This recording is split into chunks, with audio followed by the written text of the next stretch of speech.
Les crassats, mais qu'est-ce que c'est que ça? Des monstres marins issus des rejets de glyphosate? Non. Les tas de mégots laissés sur la plage? Oh, c'est cracra ça, mais pas crassa. Un surnom donné aux pratiquants du ventre glisse de Vasière? Mais non, non, non, non! Les crassats ou bedas sont les gisements sauvages d'huîtres japonaises qui profitent des tables ostréicoles et pieux de bouchots abandonnés. Ah oui, avant ça, revenons un peu en arrière. Dans les années 1850, on plante des pieux de bouchots pour capter les moules et les tables pour les huîtres. Pour plus de rendement, dans les années 1860, les ostréiculteurs importent des huîtres portugaises qui vont remplacer l'huître plate, frappée par une maladie dans les années 1920.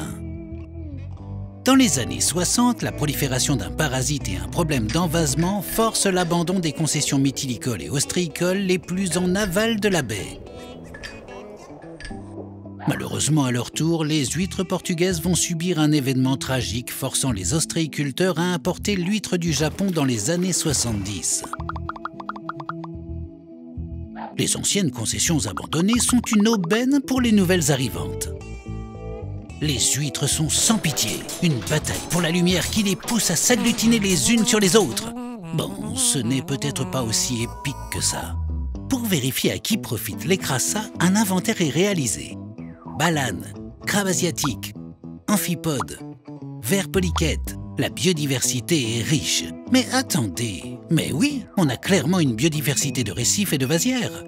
Alors qu'on devrait trouver ici seulement une biodiversité de vasières. Et autre problème, il s'agit essentiellement d'espèces exotiques introduites.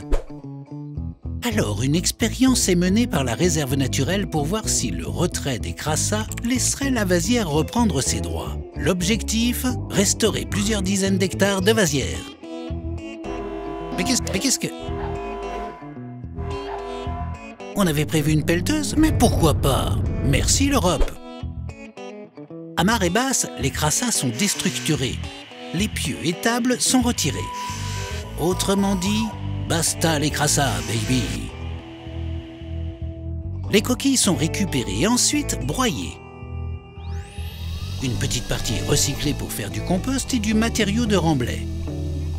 Le reste retourne à la mer emporté par le courant de la Sèvre. Un suivi de la biodiversité benthique est mis en place afin de vérifier que la faune de type récif va bien laisser place à une biodiversité de type vasière. Il faudra plusieurs années pour avoir le résultat de l'expérience. Et il réservera peut-être des surprises. Non, pas celle-là, non. Apparemment, ce décrassage fait déjà plaisir à certains.